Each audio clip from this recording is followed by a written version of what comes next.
Hey, we want to begin here at noon with a terrible accident that just happened up in Edmond near 2nd Street and Bryant. At the very end of the parade route, we know a young boy was seriously injured, possibly killed at the end of that parade as he fell off a float in which his father was driving. Let's head now to News Channel 4's Paige Hill.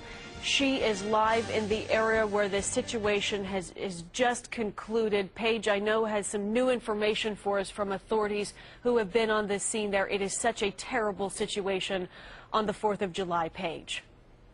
Absolutely. It's a tragic scene, and about an hour ago, the trailer pulled up to the street behind me and we're heading to the staging area at the end of the route. Police have just confirmed that the boy did not survive. He was 7 or 8 years old.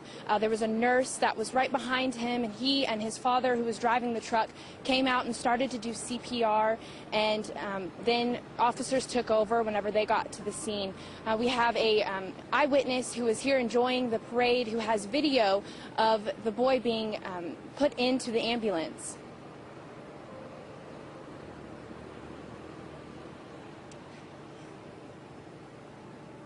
He fell or jumped off of the trailer and then was ran over by the wheels. Officers came and transferred him to OU Presbyterian. They have confirmed that he did not survive.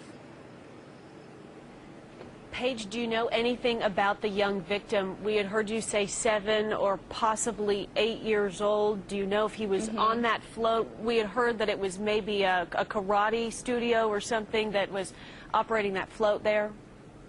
He was here with a local Taekwondo group. They were here pretty shaken up. They stayed to find out his condition over at OU Presbyterian. And we understand, Paige, his father may have been driving that vehicle on which the little boy was riding. We had gotten some calls here in the newsroom about an eyewitness who was in the area who was telling us about those moments right after the boy fell off the float onto his head onto the pavement there. What do you know about that?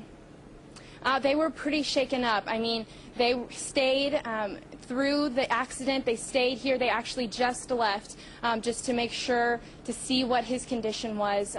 They just pulled the trailer off, another family member.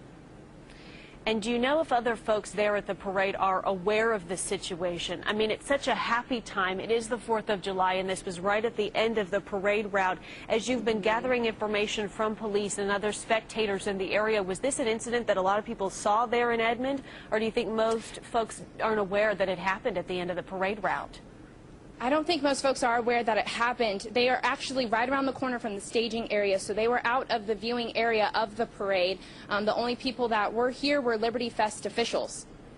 All right, Paige Hill reporting live for us from Edmond with just a terrible situation at the very end of the 4th of July parade there, LibertyFest up there in Edmond. Unsure how this might affect the rest of the day's festivities. Certainly a terrible start as one young boy is dead.